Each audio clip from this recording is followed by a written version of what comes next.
No livro do profeta Isaías, capítulo 5, versículo 18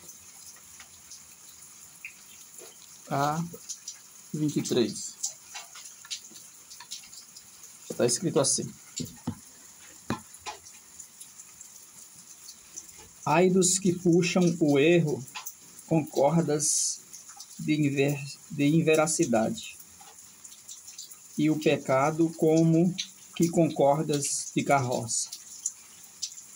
Os que dizem: acelere-se o seu trabalho, que venha depressa, a fim de que vejamos, e chegue-se e venha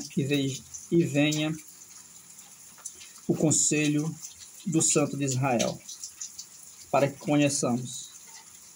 Ai dos que dizem que o bem é mal e que o mal é bom, os que põem a escuridão por luz e a luz por escuridão, os que colocam o amargo pelo doce e o doce pelo amargo.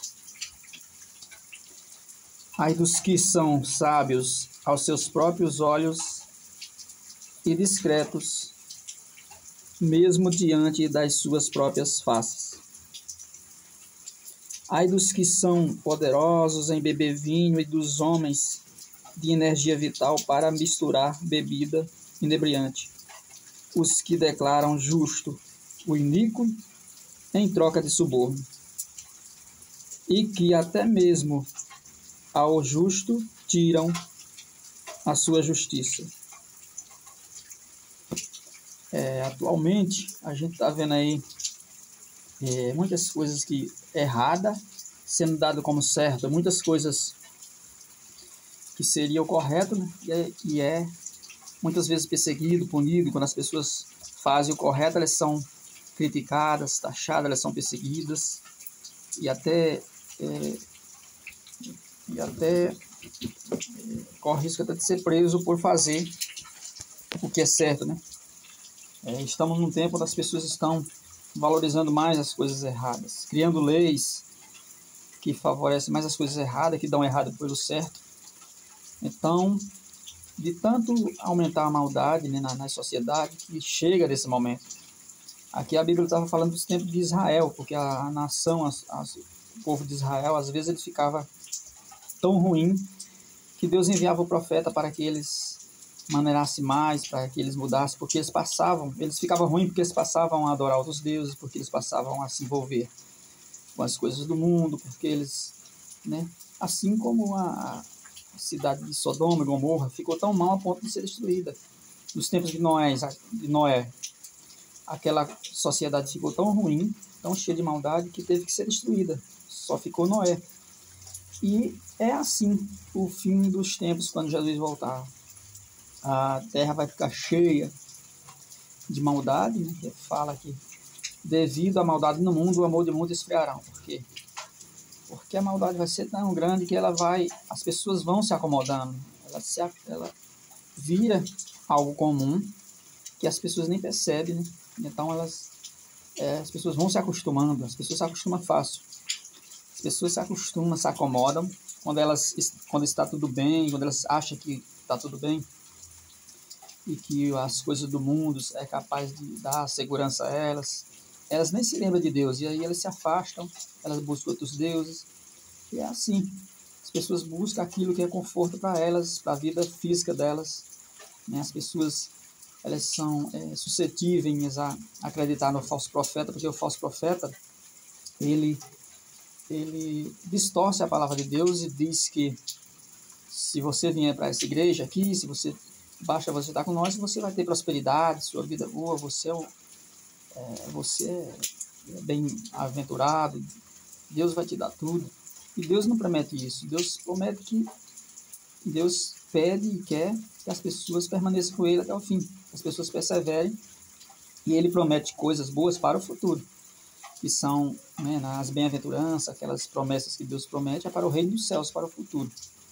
Mas aquele que perseverar até o fim, mesmo diante das dificuldades, é que vai herdar essas coisas. Então, Cristo fala, né, no mundo tereis aflições. mas tenha bom ânimo porque eu venci o mundo. E aí, quando ele voltar, ele vai tomar posse para sempre, né, da terra e governar. Porque agora ele fala, meu reino, e quando ele veio, ele falou, meu reino não é desse mundo. Né? E outra prova de que o reino dele não era desse mundo é que o inimigo de Deus ofereceu para ele todas as riquezas desse mundo, todos os reinos, se ele se prostrasse diante do inimigo. Mas ele não fez isso. Então, essa maldade, essas pessoas, aqueles sinais que também foi falado pelo apóstolo Paulo na segunda carta a Timóteo, no capítulo 3, que fala que nos últimos tempos será difícil, né? As pessoas estarão cheias de si, mais amantes dos prazeres do que amigos de Deus. As pessoas estarão sem afeição natural. As pessoas estarão soberbos, maldizentes, inimigos do bem, desobedientes aos pais. Então, tudo quanto é ruim, as pessoas estarão se comportando de uma forma, né, que não agrada a Deus, né? Tudo quanto é ruim vai estar sendo praticado pelas pessoas, vivenciado pelas pessoas. A maioria ali, muitas pessoas estarão vivendo, né, com essas características, com essa postura que Paulo avisa para Timóteo, né? Então, e Paulo também fala, né, que nos últimos dias, perto da volta de Jesus, ele fala que haverá um tempo em que sentirão conselho nos ouvidos dos homens, querendo juntar mestre para si mesmo, querendo ouvir aquelas palavras que agradam seus ouvidos. Então eles querem aquelas igrejas, aqueles pastores, aquelas pregações que vêm para agradar. E não aquela pregação que diz que a gente tem que se arrepender, que a gente tem que mudar nossos corações, que a gente tem que buscar Deus verdadeiramente, que a gente tem que suportar mesmo as tribulações e as perseguições no mundo, né? Porque o mundo ele vai perseguir sempre, as coisas do mundo vai perseguir as coisas de Deus, né? Porque é falado na Bíblia aqui, né, pelo apóstolo Tiago, que quem se faz amigo do mundo se faz inimigo de Deus. E aí quem se faz amigo de Deus se faz inimigo do mundo. Então o inimigo de Deus vai perseguir, porque o inimigo de Deus ele caiu para a terra, ele foi expulso do céu como um ladrão para roubar, matar e destruir. Então tudo que é destruição vem dele, né? Tudo que é vida vem da palavra de Deus. Aquele que disse, eu vim para que todos tenham vida, né, Jesus? E tudo que é de destruição, de morte, é do inimigo de Deus. Deus deu as instruções ao primeiro casal, era a palavra de vida, era a sua palavra que não muda nunca, era a sua palavra que é a mesma hoje, né, ontem e sempre. Mas o inimigo de Deus veio e modificou essa palavra. O inimigo de Deus veio e plantou o joio, falou, não é verdade que vocês morrerão, mas vocês, se comer desse fruto, vocês irão abrir os olhos e ser como Deus, igual a Deus. E ele não quer que vocês sejam igual a ele, por isso que ele não permite que vocês comam. E aí enganou o casal, comeu daquela fruta, desobedeceu a Deus, e aí deu a permissão, o acesso, né, porque Deus permitiu, para que o inimigo de Deus venha governando de lá até agora, né? Mas que Deus já tem todo um plano onde vai voltar, né? Jesus vai voltar para fazer o julgamento e separar as pessoas do mundo em dois destinos. As pessoas que existirão para sempre, os seres humanos, todos os seres humanos existirão para sempre, segundo a Bíblia. Uns viverão no paraíso, na vida eterna, que vai ser feito aqui na terra, governado pelo reino dos céus, através do Senhor Jesus Cristo. E outros irão tomar um destino eterno, mas num lugar de perdição, de dor, de ranger de dentes, que é no lago de fogo eterno, junto com o inimigo de Deus. Por quê? Porque obedeceram mais ao inimigo de Deus do que a Deus, porque se deixaram levar e ser cativado pela influência do inimigo de Deus, porque não decidiram ter fé em Deus e esperar nesse Deus que está a todo momento batendo na porta. Jesus fala, eis que estou batendo na porta. Aquele que abrir, eu entrarei e cearei com ele. Então, a todo momento, Deus está chegando a todas as pessoas. E Cristo falou, esse evangelho do reino chegará a todos os povos, a todas as nações. E só assim que virá o fim.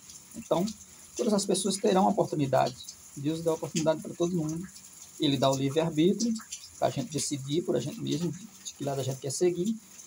E dá o entendimento, né, as instruções, para que a gente saiba que tem dois caminhos. Ele fala do mal, se for por esse caminho largo ali, de coisas boas, abundantes às vezes, mas coisas enganosas, vai chegar nesse destino. Tem o lago de fogo eterno, tem o inferno, tem o inimigo de Deus.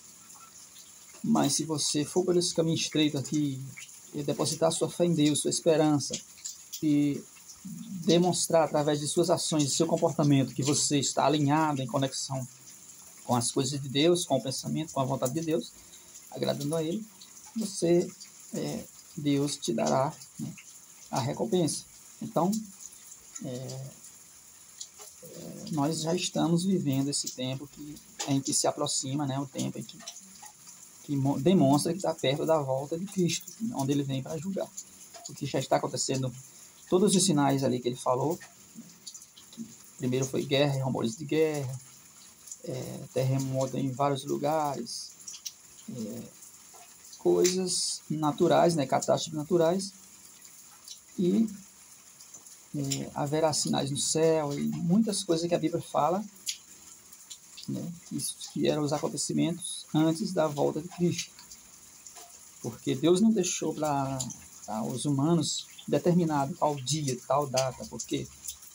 Porque se determinasse a data, as pessoas iriam continuar, às vezes, fazendo coisa ruim, sem prestar atenção a Deus, e deixar para correr atrás na última hora, né? Como fez na parábola das 10 virgens, né? 5 estavam prudentes, estava com óleo ali, 5 estava sem óleo, né? Era a noite, quando era a hora deles sair, elas tinham que acender aquela luz, mas não tinha óleo para acender aquela lamparina que elas andavam com ela, que era a lâmpada, né? Nas suas mãos. Então, quando o noivo chegou, as 5 que estavam com óleo foram com ele e as outras ficaram, né? Então, é isso que Deus quer, que a todo momento a gente esteja preparado, a gente esteja com óleo, que o óleo significa o acompanhamento, né? A conexão com Deus, a convivência com Deus, ali, a busca, a procura, o alimento da palavra de Deus, que a gente tem que se alimentar a cada dia. É isso que Deus fala, que a gente tem que estar esperando, aguardando. E independente da gente ver que o mundo tá errado, agora mudou, as coisas são assim, a gente não deve acompanhar o mundo e dizer, não, mudou, agora vamos mudar também, vamos mudar essa lei, vamos modificar a Bíblia, vamos modificar isso, aquilo, como as pessoas querem. Porque as coisas de Deus não se modificam.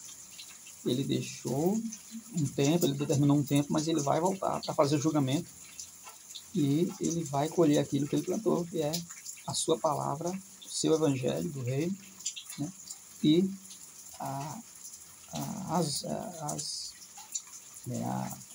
os frutos, né? Ele vai colher os frutos de cada um de nós, né?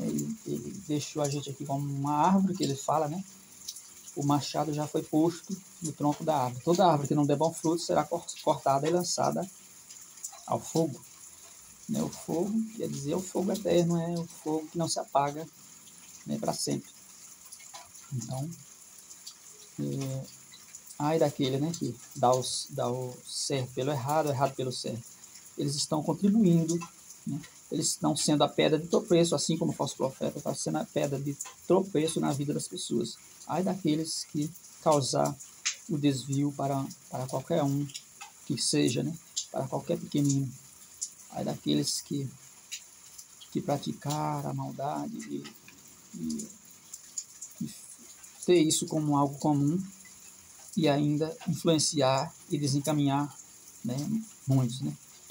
Cristo fala que muitos, cuidado para não se enganar, porque virão muitos em meu nome, e os falsos profetas, né, eles são como lobo entre as ovelhas. Então, entre os cordeiros, todo cuidado é pouco, e para isso, para a gente ser prudente, a gente tem que observar a palavra de Deus, ouvir a palavra de Deus, que a gente é só ela, né? Deus fala: conhecereis a verdade e a verdade vos libertará. Qual é a verdade? É a palavra de Deus. Quem é a verdade? Cristo falou: eu sou o caminho, a verdade e a vida. Então é conhecer sobre ele, conhecer sobre Deus, que isso significa vida eterna.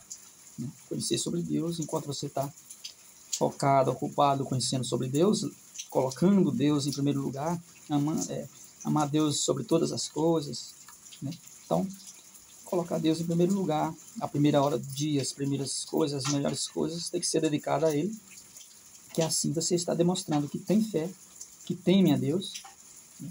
O temor a Deus é o princípio da sabedoria, e a sabedoria que vem de Deus, ela nos faz tomar as melhores decisões na nossa vida, que vai trazer os melhores resultados. Amém? E aí a gente vai se livrar de todo mal, porque não é nós, ninguém vai se livrar sozinho, é Deus que vai livrar aqueles que Ele vai escolher. Então, se a gente estiver alinhado com Ele, em conexão com a vontade dEle, com a palavra dEle, é Ele que vai decidir. Então a gente está já fazendo algo, demonstrando que a gente tem fé, que espera nele, que deposita a confiança nele. Amém? Aqui no reino dos céus.